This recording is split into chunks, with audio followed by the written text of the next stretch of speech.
Olá, eu sou o Kelvin Juan, tô aqui com meu amigo Daniel Moreira, nutricionista. A gente vai falar sobre alimentação anti-inflamatória e também sobre como emagrecer, principalmente a partir dos 50 anos, né, Dani? A gente sabe que tem alterações hormonais, tem toda uma questão hormonal e é um pouquinho diferente para pessoas jovens, né?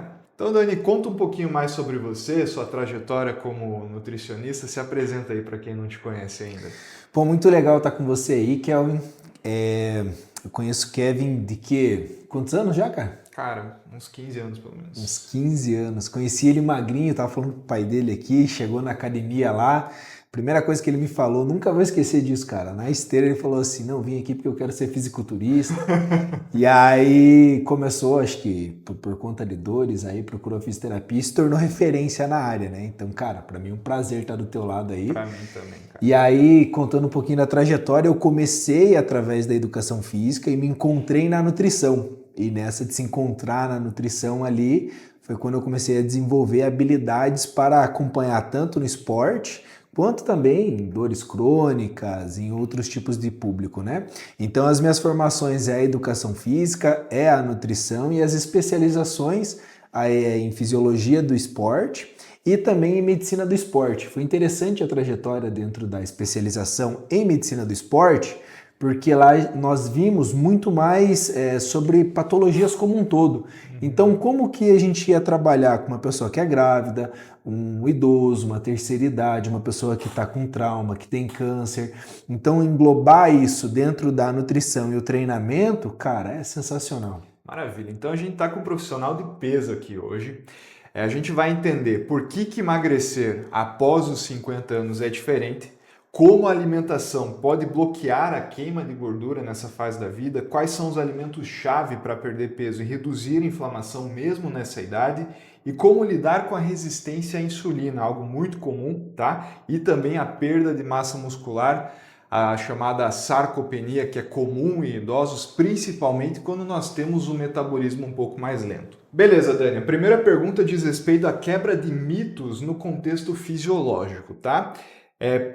Conta pra gente, por que é tão mais difícil emagrecer, sobretudo quando a pessoa passa dos 50 anos? Legal, cara. São por vários fatores. Primeiro tem o fator metabólico, né? Então a pessoa já gastou demais muitas células, então fica mais difícil de fazer elas trabalharem agora.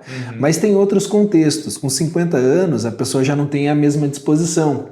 Então ela já não consegue entregar mais aquele gasto energético numa academia, num exercício físico. Ela tem outras prioridades. Eu vejo que quando vai chegando nessa idade, possivelmente já é vô, por exemplo, ou vó, aí vai querer cuidar do neto ao invés de se cuidar.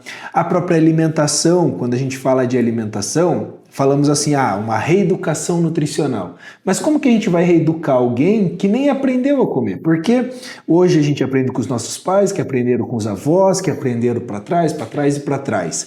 Aí chega lá, antigamente, era comer a banha do porco, né? A broa, a gente que é aqui do sul, né? A broa, a polenta, a sopa, a própria cultura alimentar. Então, no frio, aqui no sul, busca-se mais sopas. No calor, a pessoa vai querer comer uma salada talvez mais gelada e não tanto legume que é cozido. Então, tudo isso engloba para ter a dificuldade, independente ou não da idade. Chegou na idade, aí tem a questão hormonal. A mulher chegou na menopausa.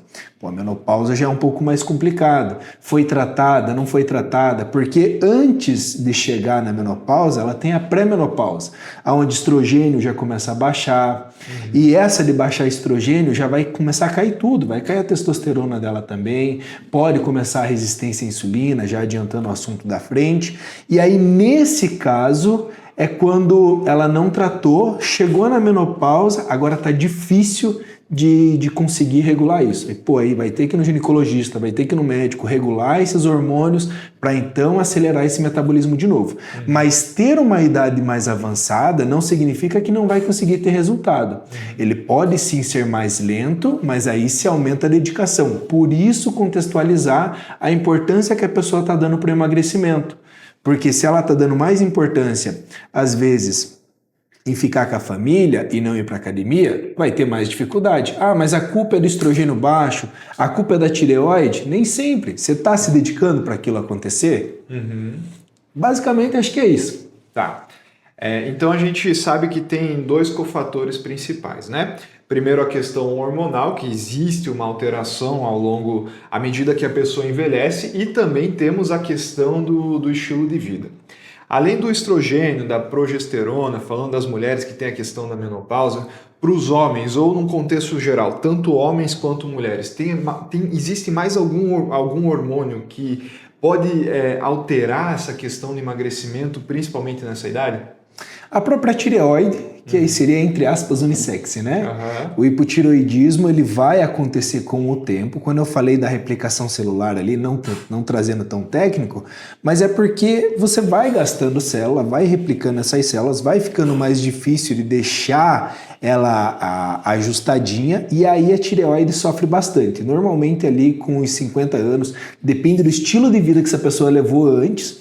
Uma coisa é você levar uma pessoa de 50 anos que praticou atividade física a vida inteira e agora ela chega aos 50 anos, mas ela não pratica nenhuma atividade física, a resposta dela é diferente do que uma pessoa que levou 50 anos sedentário, entende? Mas a tireoide, acho que ela poderia ser um cofator muito importante ali. Além disso, a gente vê a resistência à insulina, como eu te falei. Qual que é o caminho que essa pessoa percorreu para ter 50 anos? Se ela praticou atividade física a vida inteira e não tem nenhuma predisposição genética a uma diabetes, ela vai chegar e vai ter um bom resultado com a insulina. Agora, se ela vem já de um quadro de obesidade, com 50 anos, possivelmente ela já vai estar até com diabetes e com resistência à insulina, o que pode sim, de fato, travar o emagrecimento. E falando sobre diabetes, cara, sobre a questão da resistência à insulina, eu gosto muito de falar sobre a questão do quanto que a qualidade muscular ela pode interferir na saúde do idoso, daquela pessoa que tem mais de 50 anos. Por exemplo, a gente falou sobre diabetes, o quanto a massa, a quantidade, a disposição que um idoso vai ter de massa muscular, por exemplo, vai regular a questão da resistência à insulina. A gente fala muito sobre massa muscular no tratamento de dores. Hoje, 90% dos pacientes que eu atendo têm artrose, né? Então, a gente sabe que tem um hormônio que, através da atividade física, quando o nosso corpo produz esse hormônio, que é a miocina, ele também ajuda a regular a dor. A pergunta que eu te faço é, a perda de massa muscular, principalmente nessa idade, tem impacto direto também no metabolismo e no emagrecimento? E como que isso acontece? Então, daí nós entramos na parte da mulher em relação ao estrogênio e do homem em relação à testosterona.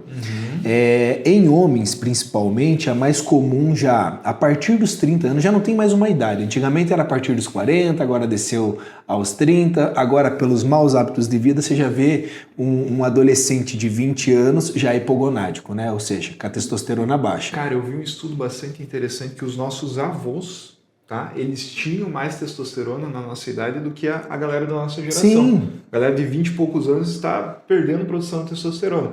Baixa exposição à luz solar, não está fazendo uma alimentação natural direito, não está puxando um ferro, não está fazendo uma atividade física. Então tudo isso contribui para que o estilo de vida sabote a testosterona da pessoa.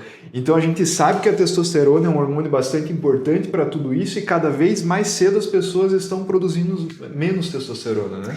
Pela própria necessidade do estilo de vida, cara. Você pegava o meu avô, cara, trabalhava na roça, a minha avó trabalhava na roça, né? Então, o próprio estilo de vida, a necessidade de ir lá e cortar uma árvore no machado, entende? Então, é completamente diferente assim.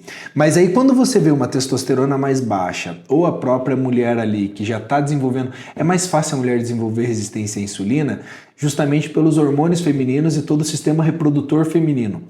Então, se ela começa a baixar estrogênio, começa a gerar resistência à insulina, se o homem começa a baixar testosterona, tudo isso vai impactar numa redução do tecido muscular. Agora, olha só que interessante, para a gente aumentar isso de forma natural, precisa se treinar. Então, a fagulha inicial ali vai ter que ser, entre aspas, na disciplina. Pô, eu tenho que fazer porque eu tenho que fazer, não posso esperar ter vontade para fazer para então ter o resultado. Para ter o resultado, eu tenho que começar, entende? Eu gosto de falar sobre isso com os meus pacientes, que é um consenso entre o nutricionista, entre o fisioterapeuta, entre o médico, que é atividade física para melhorar tudo isso, né? Eu brinco com os meus pacientes que fazer uma atividade física, fazer um treino de força é como escovar os dentes. Tem que ser sempre, né? Todo santo dia. Pelo menos intercalar um treino de musculação com um treino aeróbico, até mesmo uma caminhada na praça. Então isso é muito importante, né? A gente incentivar esses pacientes, independente da idade, mostrar que assim como escovar os dentes, assim como tomar banho, fazer atividade física tem que ser algo para ser uma rotina para ser feita a vida toda. Exatamente, cara. E eu venho do esporte, de esporte de resistência, esporte do fisiculturismo, dentre outros ali. Mas eu tenho que entender que nem sempre o paciente que chega aqui ou um prospecto paciente vai ter essa mesma capacidade. Às vezes a pessoa, a gente estava falando do alto desafio de anterior e hoje, né? Nem sempre essa pessoa vai estar disposta e ela vai olhar aquilo com tesão, com vontade de fazer. Mas vamos começar pelo básico. Se você está muito deitado, começa a sentar. Se você está muito sentado, fica em pé. Se você está muito em pé, começa a andar. Agora, se você está andando demais, começa a correr. Ou seja, vamos começar com uma progressão. Entende? Não estou fazendo nada hoje, estou super tranquilo. Cara, vai fazer uma caminhada. Tem um livro muito interessante que se chama O Poder do Hábito. Eu li esse livro, inclusive. Ele fala da deixa, rotina e recompensa, né? O ciclo do hábito. Sim, exatamente. E como é que você vai ter essa recompensa? Só vai tendo essa recompensa se você sentir. Então você tem que se dar o luxo de... Vamos colocar aleatoriamente aqui. Você olha numa montanha, você vê a foto da montanha, você vê aquela vista do cume. Cara, você só vai saber se você gosta daquilo de fato se você subir a montanha. Então não viva no EC. Vai lá e faz, e agora eu gosto ou não gosto. É a mesma coisa a musculação. E trazendo na questão do poder do hábito, ele também tem um ponto bem interessante. Vamos só dar um pré antes aqui. Depois da disciplina vem a rotina. Então, por exemplo, eu vejo que para mim hoje treinar não é nem disciplina, porque se eu não treinar é estranho, entende? Antes da disciplina, antes da rotina vem a disciplina, até na dieta. Então, para eu não fazer dieta é estranho. Tipo assim, você não vai ver eu ficar furando a dieta. Eu me sinto desconfortável, então já se tornou a minha rotina, entende? Quando a gente encaixa uma rotina ao longo dos anos, aí vem a questão do poder do hábito. Ele relata uma história muito legal, cara, que é um senhor que teve Alzheimer e ali ele começa a perder os sentidos. Mas ele todos os dias, ao longo da sua vida, fazia uma caminhada na quadra. Certa vez esse senhor some. E aí quando ele some, começam a procurar desesperadamente e do nada ele aparecia. De repente ele sumia. Aí o que acontece? Foram ver que a rotina dele, o hábito dele era sempre fazer aquela caminhada e naquela caminhada ele mesmo sem lembrar das condições, enfim, dele, mas ele lembrava exatamente de fazer aquele quadradinho na quadra lá. Até que depois os vizinhos entenderam aquilo e começaram a seguir com ele. Ou seja, a importância da rotina. Se você faz um dia difícil, no segundo, no terceiro você entendeu a recompensa, pô, hoje eu estou mais disposto. Eu pegava meu netinho, sentia dor nas costas, agora eu consigo pegar meu netinho, entende? E aí automaticamente você vai entendendo a recompensa, vai tornando aquilo na disciplina até se tornar um hábito, uma rotina. Joia. E agora que você falou sobre a questão da dieta e sobre o hábito para que vire uma rotina, a questão da dieta, a questão da atividade física, a gente entra na próxima pergunta, que é sobre estratégias alimentares. E a primeira pergunta que eu te faço é: quais alimentos eles ajudam a acelerar o metabolismo para que a gente consiga emagrecer após os 50 anos? Legal. O que acontece, né, Kevin? O que a gente mais vê? Eu produzo conteúdo sobre dieta, sobre treinamento. Pelo menos ao meu público, eu vejo que o pessoal sabe o que comer. E melhor que isso, eles sabem o que não comer. Se eu te perguntar, vamos perguntar para qualquer pessoa agora, tomar refrigerante. A pessoa sabe que não é bom, cara. A pessoa sabe que tá com sobrepeso, que não tá legal. Aí ela vê uma coxinha. Ela vai falar para mim que é saudável? Não. Então, antes de começar a saber o que comer, vamos entender o que não pode comer. O que as pessoas sabem. A fritura não é bom, porra. Entende? Então, beleza. Já eliminei o que eu sei que não é bom. entende? Agora você tirou possivelmente boa parte dos alimentos inflamatórios. Esses alimentos são ruins, porque te deixa você mais lento, vai diminuir seu metabolismo. Agora vamos trazer para os alimentos que são bons, cara.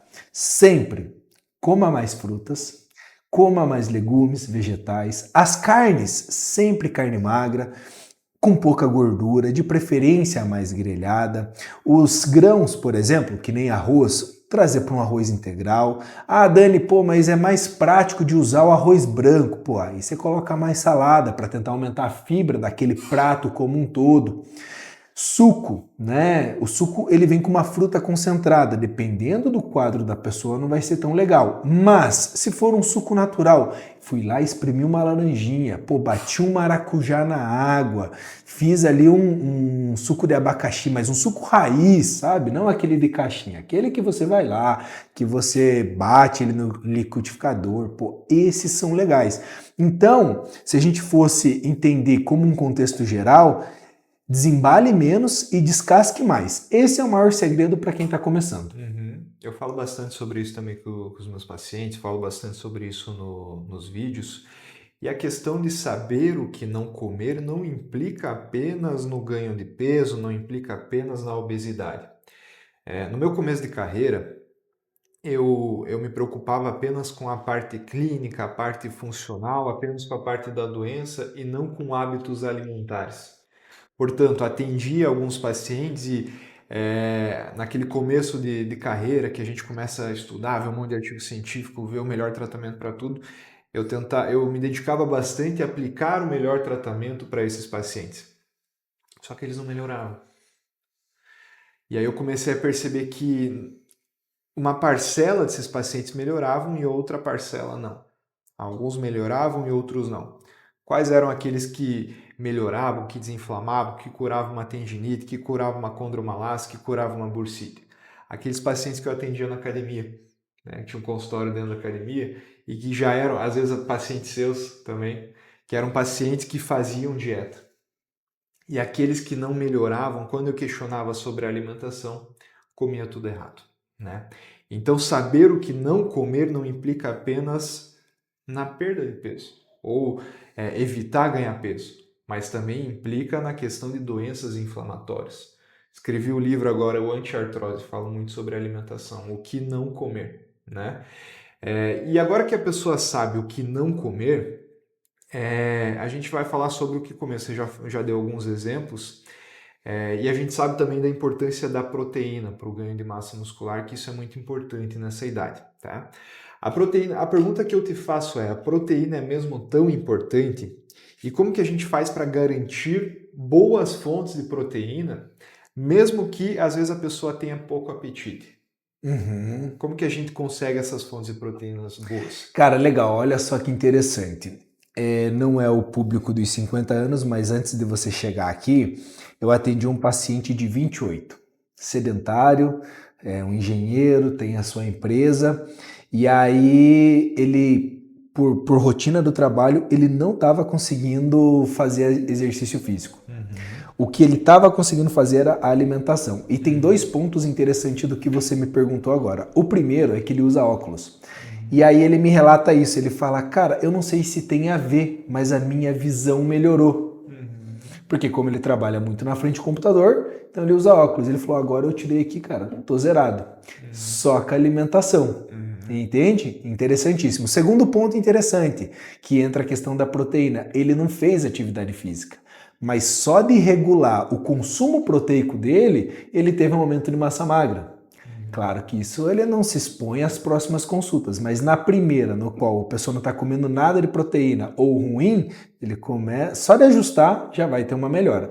Agora, respondendo a tua primeira pergunta, proteína é importante? Cara, proteína do grego é protos, primário, é necessário, entende? Não precisa exagerar, mas também comer pouco é ruim. O problema é que geralmente a proteína, para ela ser mais saborosa, geralmente ela vem frita. Ela vai vir com mais molho. Então você vai pegar uma carne, você não vai fazer a carne moída de primeira, sequinha ali, normalzinho, no máximo com molho de tomate.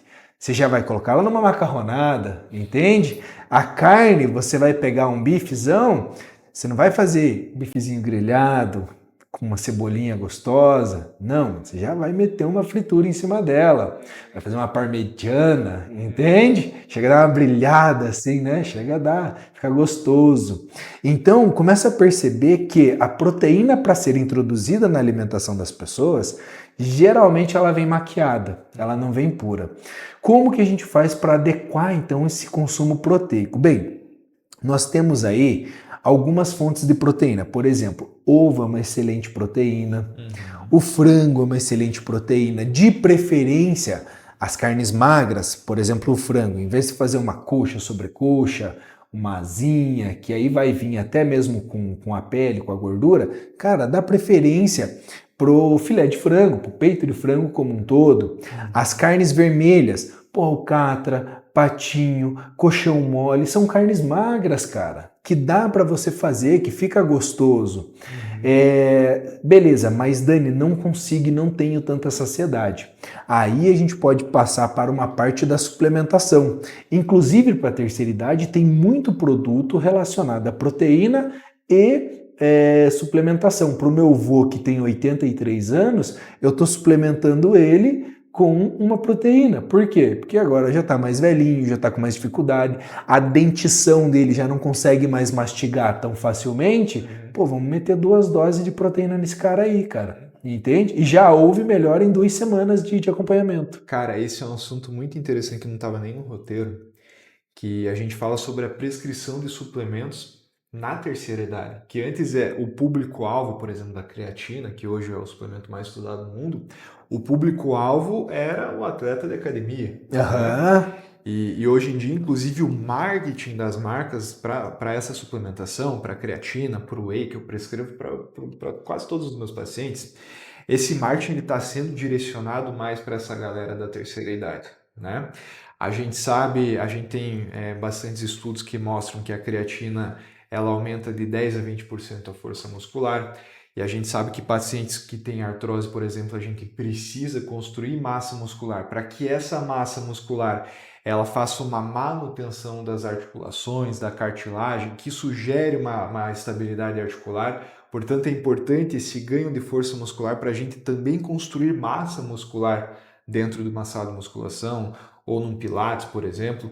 A gente sabe também, tem alguns estudos que têm mostrado que a creatina tem sido amplamente utilizada para melhorar a cognição, para melhorar a memória.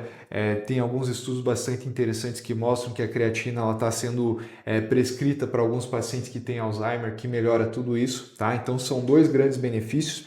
E um terceiro grande benefício que a gente ainda não sabe muito bem se é ou se não é, tem uns estudos que falam uma coisa, tem outros que falam outra, então merece mais estudos sobre essa parte, que a creatina atuaria como um anti-inflamatório articular. Né? Eu gosto de prescrever acreditando, se não for verdade, a gente ainda assim tem 2 grandes benefícios para isso. O que você acha da prescrição de suplementos para essa galera da terceira idade? Cara, eu acho importantíssimo. Os 50 anos mais, ele tem uma saciedade maior.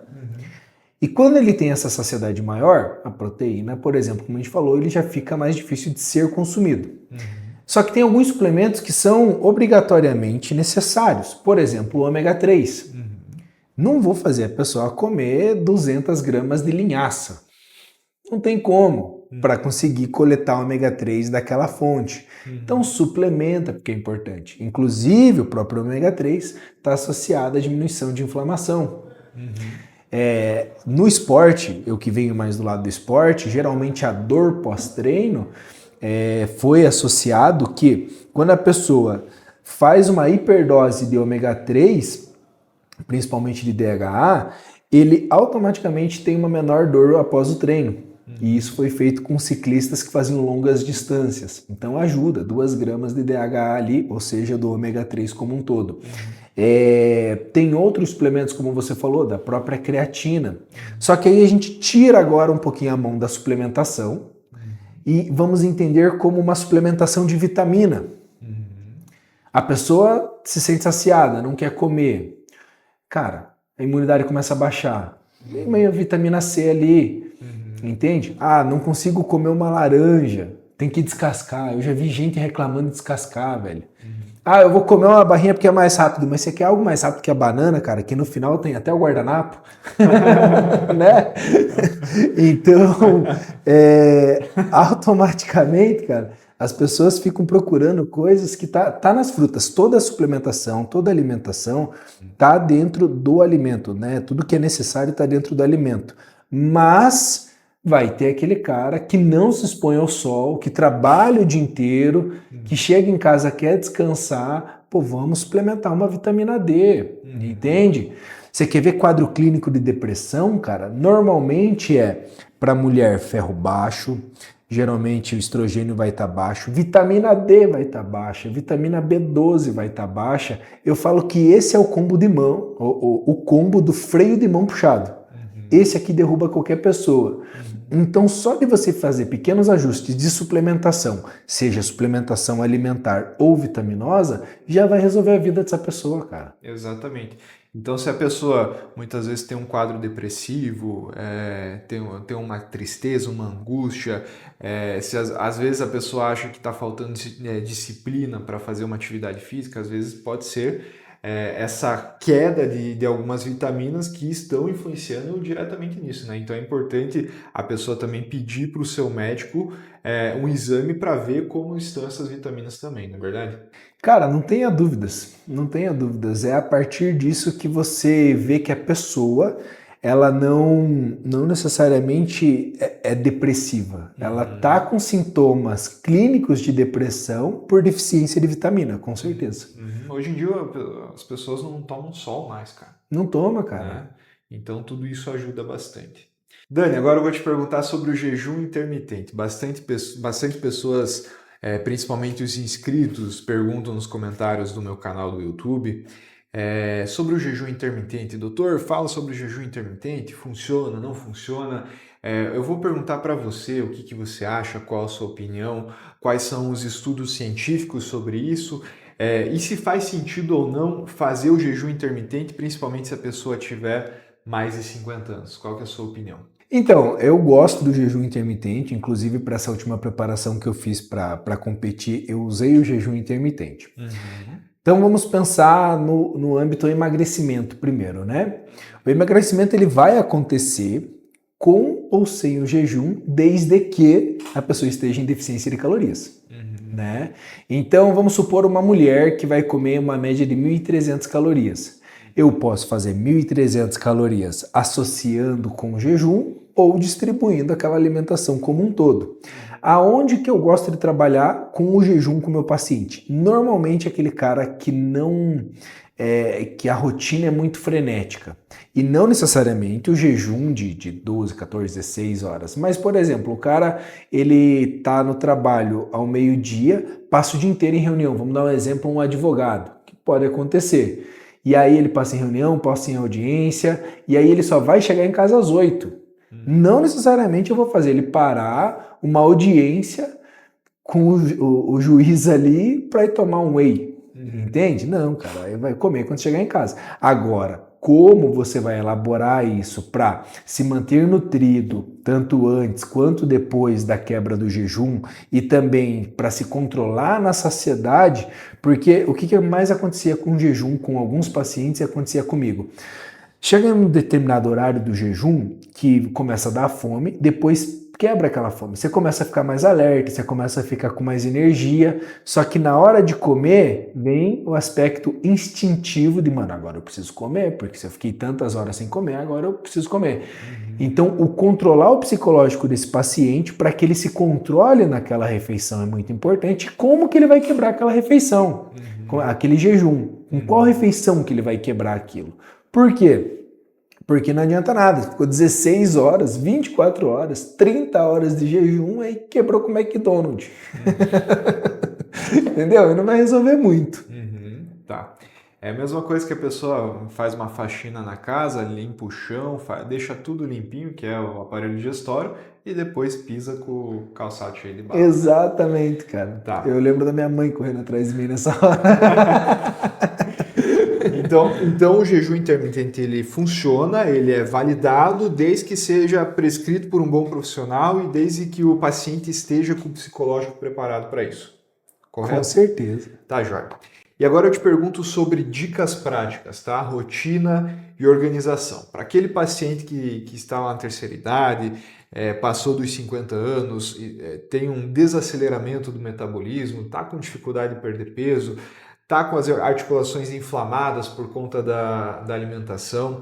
O que é mais eficaz, tá? Uma dieta rígida ou mudanças simples e progressivas? E aí eu já puxo para uma segunda pergunta. Qual que seria um exemplo de café da manhã, almoço e jantar ideal para a pessoa emagrecer nessa idade? Lembrando que são dicas que não substituem uma consulta com um nutricionista, mas quais seriam um exemplo que você, por exemplo, prescreveria de alimentos no café da manhã, no almoço e no jantar para esses pacientes?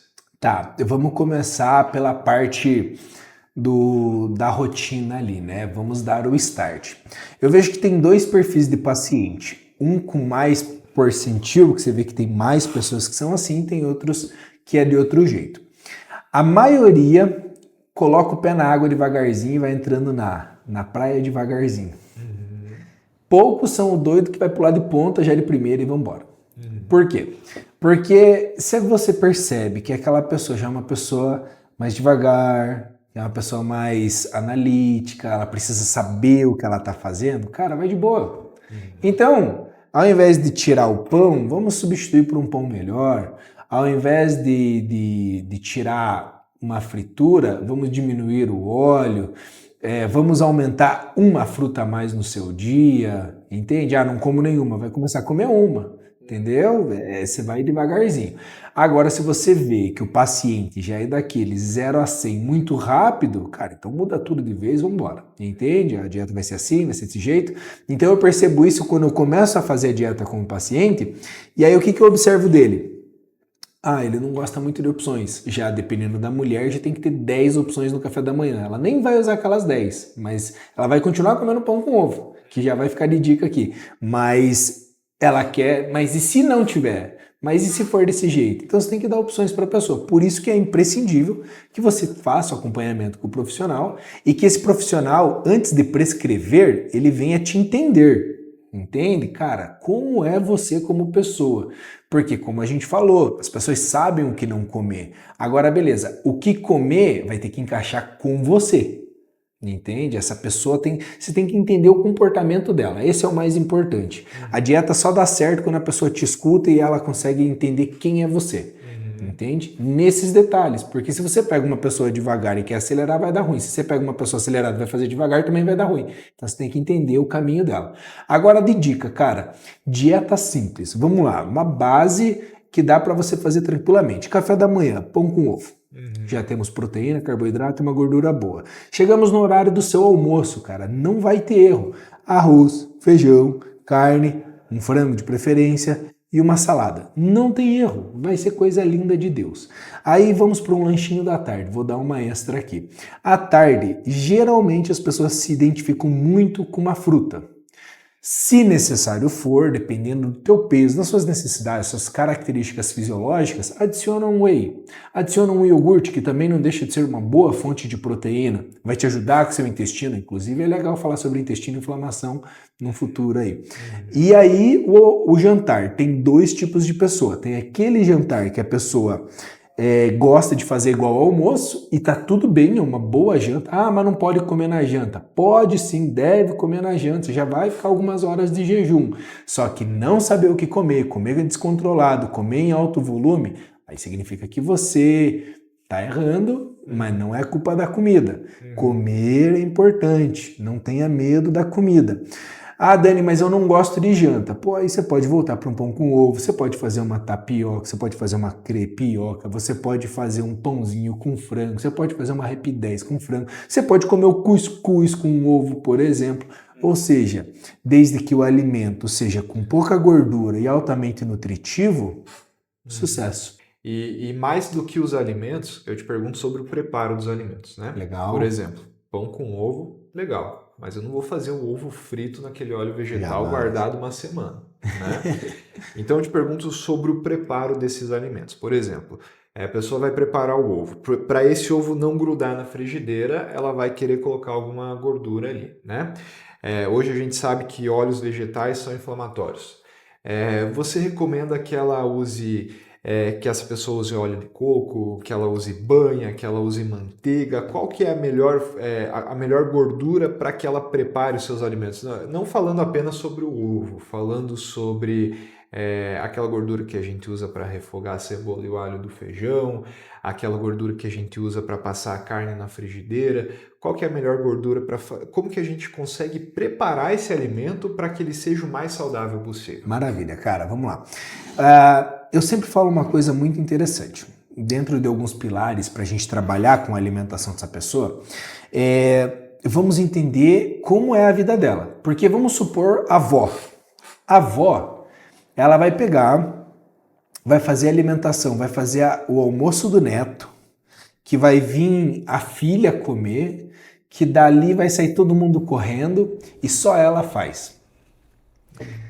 Cara, não tem como ela fazer algo só para ela, ou só para a filha, ou só para o neto, ou só para o genro, ou para quem come na casa. Então vai ter que estruturar para todo mundo isso daqui.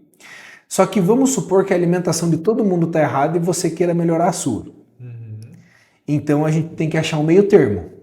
Aí entra na questão do ir pisando devagarzinho. Nós vamos ter que achar um meio termo. A melhor dieta na gaveta não funciona. É melhor você ter uma dieta mais ou menos sendo seguida do que a melhor na gaveta. Entende? Então vamos dar um exemplo. Se a pessoa gosta de uma banha de porco, por exemplo, cara, coloca um pouquinho, mas é um pouco. Entende? É um pouco. O que é mais comum da galera usar, que eu vejo dos meus pacientes, inclusive, é o próprio óleo vegetal. Só que a gente não usa como fritura. Você nunca vai ver dos meus pacientes, do meu Instagram, das minhas redes sociais, um ovo imerso ao óleo. Não faz sentido, entende? Agora, Dani, comprei uma frigideira antiaderente. Bah. Só que você já percebeu que se você não usar óleo, ela estraga? O Teflon? Então, você coloca ali só para untar a panela, porque ela já é antiaderente. Aí agora você vai colocar ali só para proteger a sua panela. Ah, Dani, mas eu gosto do azeite de oliva, pelo sabor. Quando ele esquenta, ele desnatura ali e ele pode ser mais inflamatório, mas é um pouco. Todas as gorduras têm potencial inflamatório. Independente seja do girassol, óleo de canola, todos vai ter um potencial inflamatório. Tudo vai depender da quantidade. Tanto que quando a gente vai prescrever uma alimentação para a pessoa, nós pensamos em percentil, de quanto essa pessoa vai ingerir de gordura. Então, por exemplo, se a pessoa vai comer 2.000 calorias, 20% é de gordura, 10% é de gordura saturada. Ou seja, mas daí vai ficar um papo mais técnico e tal. Então você pode usar a gordura, só que essa daqui eu vou até fazer um terrorismo nutricional. Com medo. Coloca um pouco. Se a comida tá brilhosa, tá errado. Se fiz um arroz, fui fritar lá a alho, a cebola para temperar. E no final o teu arroz está brilhoso, aí você perdeu a mão. O cara olha para aquele prato de arroz e consegue até pentear os cabelos. Exatamente. Então assim, tudo em equilíbrio é importante. Tá. Dentre isso, cara, não sei se você vai perguntar sobre, mas temperos naturais. Ah, Dani, vou usar uma páprica, vou usar uma pimenta, vou usar sal, dependendo se a pessoa tiver hipertensão, aí pode ser um problema. Mas colocar um pouco para tempero, para temperar, não para te inflamar, isso daí ficou legal, né? Aí é interessante. Inclusive a cúrcuma, né? Que era utilizada muito como tempero na Índia, veio para o Brasil, a gente usa com objetivos terapêuticos, né? Usa cúrcuma na comida, tempera o arroz, tua carne com a cúrcuma, que já tem um potencial anti-inflamatório, quando casado também com a pimenta preta, com a peperina, que aumenta a biodisponibilidade da cúrcuma. Exatamente, né? cara. Então é isso, cara. Como que a gente faz para achar você nas redes sociais? Como que A pessoa que está vendo o podcast, ela pode entrar em contato com você, de repente para uma consulta, para sua consultoria. Conta um pouquinho para a gente. Pô, legal, ó. Então, não sei se teu público é do Instagram também. Também. Legal, ó. No Instagram, nutricionista _ Daniel Moreira. Não esquece, Daniel é com Y. Com Y. Não sei o que aconteceu com a minha mãe, que ela colocou Y lá e eu tenho que sempre avisar. Mas se você procurar Daniel Moreira lá no Instagram, você vai me achar. Assim como nutricionista Daniel Moreira com Y aqui no YouTube, você também vai me encontrar. Boa. E como que eu faço para marcar uma consulta com você? Tanto no Instagram você vai ter o link de acesso ao WhatsApp e também no meu canal do YouTube tem um link lá fácil e vai ter no link desse vídeo aqui, na descrição desse vídeo. Cara, eu quero agradecer pela disponibilidade, pela nossa amizade de tantos anos. Você é um cara muito estudioso, admiro muito você como profissional. Pô, obrigado. Sinto muito conforto quando eu indico um paciente para você, eu sei que é você que está cuidando desse paciente. Muito obrigado aí por ter aceitado o convite. Mano.